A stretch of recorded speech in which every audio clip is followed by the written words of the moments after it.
노무현 전 대통령 묘역을 찾은 조국 전 법무부 장관은 검찰개혁과 사회경제적 민주화를 거론하고 그 뜻을 새기며 걸어가겠다고 적었습니다. 그러면서 이번 총선에서 자신의 역할을 이렇게 설명했습니다. 윤석열 검찰 독재 정권의 조기 종식과 민주공화국의 가치를 회복하기 위한 불쏘시개가 되겠습니다.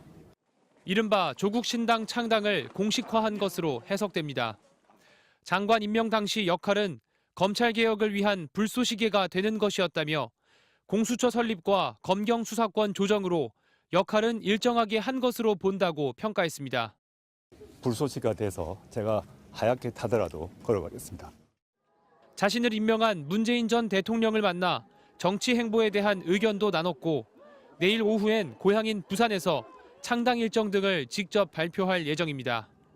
문 전 대통령은 민주당 안에서 정치를 할 수 있으면 좋겠지만 어려운 상황이라면 신당을 창당하는 불가피성도 이해한다면서 민주당과 야권 전체가 더 크게 승리하고 더 많은 국민으로부터 사랑받길 기대한다고 말했다고 조 전 장관 측은 전했습니다. 신당을 만든 뒤 민주당의 통합 비례정당에 합류할 거란 전망이 나오는데 민주당 지도부는 일단 통합은 정당 형태를 갖춘 진보 세력이 대상이라며 확대 해석에 선을 긋고 있습니다.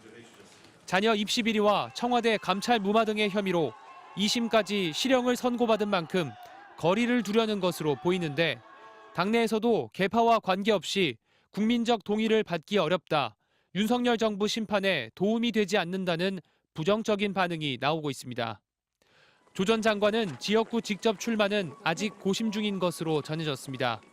다만 출마해서 당선되더라도 대법원에서 형이 확정되면 바로 의원직을 잃게 됩니다. MBC 뉴스 신준명입니다. 작년 2월 1심 법원은 조국 전 법무장관에게 징역 2년을 선고했지만 조 전 장관을 법정 구속하진 않았습니다. 아내인 정경심 전 동양대 교수가 딸의 입시 비리 혐의로 구속 수감돼 있었는데 부부를 같은 범죄로 동시에 구속하지 않는 법조계 관행에 따른 판단이었습니다. 그런데 항소심 도중인 작년 9월 정 전 교수가 가석방으로 풀려났습니다. 이 때문에 항소심도 유죄 판결을 유지하면 이번에는 조 전 장관을 법정 구속할 거란 전망도 있었지만 법원은 방어권 보장을 이유로 이번에도 조 전 장관을 법정 구속하지 않았습니다. 구속을 피하고 취재진 앞에 선 조 전 장관은 새로운 길을 언급했습니다. 저는 많이 부족하고 여러 점이 있습니다. 그러나 여기서 포기하지 않고 새로운 길을 걸어가겠습니다. 앞서 작년 11월 비법률적 방법으로 명예를 회복하겠다던 발언에 이어 총선 출마 가능성을 다시 내비친 겁니다. 검찰을 향해선 날을 세웠습니다. 검찰 독재의 횡포를 온몸으로 겪은 사람으로 어떠한 일도 마다하지 않겠습니다. 구체적인 계획을 묻자 즉답을 피했는데 조만간 안서에 대한 입장을 공식적으로 표명할 시간이 있을 것으로 보고요.